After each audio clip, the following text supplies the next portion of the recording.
Amores, tudo certinho? Mais uma aula sobre verminoses do grupo Nematoda ou dos Ascalmites, tá? Eu vou abrir aqui pra gente, tá certo? Vou abrir aqui pra gente o slide, né?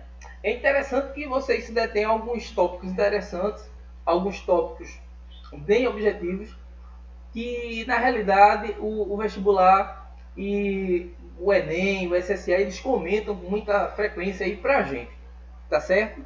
Então, pessoal, nada melhor do que a gente destrinchar a condição etiológica e, consequentemente, o quadro, o quadro da fisiopatologia do organismo, tá certo? Então, enterobiose eu posso chamar simplesmente por oxiurose. Tranquilo? Beleza, simples desse jeito. O agente etiológico é o Enteróbios vermiculares. Ele é um organismo monoxênico. Observe que nós vimos heteroxênico, não foi? No caso da filária. E aqui você chega com um organismo monoxênico. Ou seja, ele só precisa de um hospedeiro para garantir seu ciclo de vida. Tá? Ciclo de vida, a priori, você tem um processo de contaminação a partir de água contaminada, né? A partir de alimento contaminado. Porém, existe uma situação interessante que eu coloquei para vocês, que é muito abordado para a gente nessas provas, que é a chamada autocontaminação, né? Na autocontaminação, o indivíduo, o próprio indivíduo, o homem, ele consegue se auto-infestar com as larvas, com os ovos desses organismos, tá certo? Então, o Enteróbios vermiculares, ele tem uma área de tropismo, né? Uma área que ele consegue se desenvolver mais, que é o intestino grosso, tá? Ele se localiza primordialmente no intestino grosso. Você encontra dimorfismo sexual. Lembra que os nemátodas, eles se apresentam para a gente com uma diferenciaçãozinha em relação à sua condição estrutural, né? E, consequentemente, promove um dimorfismo sexual. Você consegue identificar quem é o macho, você consegue identificar quem é a fêmea, né? Então, aqui você pode ver, ó, macho em A, né? Que a gente viu logo naquela primeira aulinha sobre Nematoda, sobre o grupo Nematoda, onde ele tem um ganchinho na sua porção posterior, né?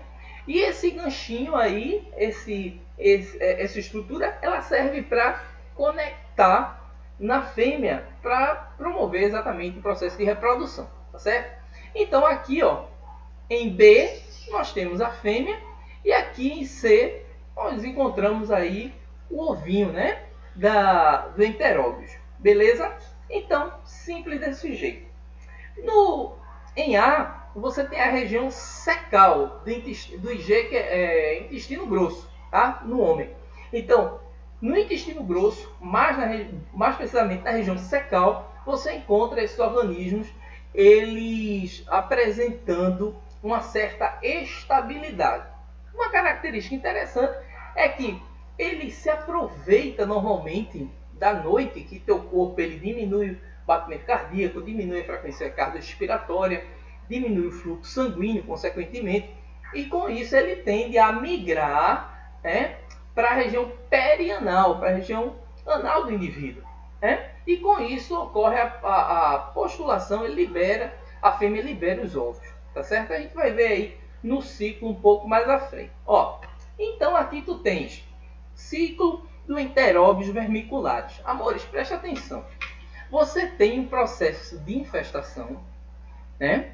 A partir do momento que você ingere água contaminada e também quando você ingere alimentos contaminados. Isso aí é fato. Porém, aí eu deixei o ciclo para a gente da autocontaminação. Olha lá, você tem uma larvinha que ela está numa fase L3, tá certo? A fase de contaminação da larva é na L3. Então o indivíduo ele consegue deglutir essa larvinha. Passa pelo esôfago, né, estômago, chega no intestino. E aqui, ó, as larvas elas eclodem no intestino delgado, né? E no intestino grosso você tem, como eu havia mostrado ali naquela foto anterior, né? Deixa eu voltar aqui para você verificar, ó, que na região cecal, né? Ó, no seco, não é isso que a gente viu? Eu vou voltar aqui, ó. Você tem o macho, né? E você tem aqui a fêmea, já os dois, as duas estruturas adultas. Ó, então as fêmeas prenhas migram para a região perianal. Olha aí como eu havia comentado para vocês, tá? Após a liberação dos ovos, as fêmeas elas morrem. Presta bem atenção aqui nessa situação. Cabeça, eu não entendi ainda como é que é essa autoinfestação. Vê bem, o indivíduo, à noite, quando ele está infestado, tá? Ocorre o prurido anal. O ânus ele começa a coçar. Por quê? Porque a fêmea está chegando ali para liberar esses ovos. O indivíduo ele coça. E nesse prurido, nesse coçado, ele tende a colocar a mão, levar a mão à boca, dormindo ainda de forma bem inconsciente. Ele leva a mão à boca e ocorre a autoinfestação. Beleza? Cabeça, mas se o cara não levar a mão à boca, pode se contaminar também. Imagine que o cara passou a mão no ânus, né, coçou, teve aquele prurito e passou no travesseiro. E a boca está em contato com o travesseiro. Pode ocorrer a contaminação, tá? Pode ocorrer a infestação.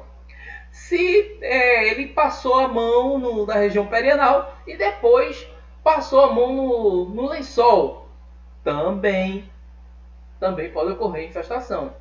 Beleza? Outra forma, que é mais difícil, mas ocorre. Observe que esses ovos eles são muito pequenos. Eles são diminutos. Então, ele pode ficar no ambiente, ele pode pairar no ambiente, né? E você receber esse ovo a partir de correntes de ar. Então, perceba que o processo de contaminação, de autocontaminação, ela ocorre dessas formas, tá? Então, seguindo aqui o ciclo. Então, fêmeas prenhas, como eu havia comentado para vocês, migram para a região perianal e depositam os ovos à noite. E após a liberação, a fêmea morre. Essa doença é tão simples que se você não promover a autoinfestação, a fêmea morreu ali na região perianal, só vai ficar os machos lá. Então você não vai ter mais fêmea para ocorrer o cruzamento e, consequentemente, a cópula e promover a formação de mais ovos. Beleza? Então, vivem normalmente no seco do intestino grosso, como eu havia colocado ali aquela fotinha, né? As larvas dentro dos ovos maturam dentro de 6 a 4 horas, né? Então você tem aí essa média de 4 a 6 horas. E a partir daí eu tenho a autocontaminação na fase L3. Beleza? Então, é uma doença bem simples, né? É uma doença simples, é uma doença que é facilmente curável. Você tem uma quantidade enorme aí de fármacos, de medicamentos, de vermífugos que conseguem eliminar esse tipo de organismo, tá certo? Beleza? Então, mais uma aulinha aí pra gente sobre verminoses do grupo Nematoda. Beijo!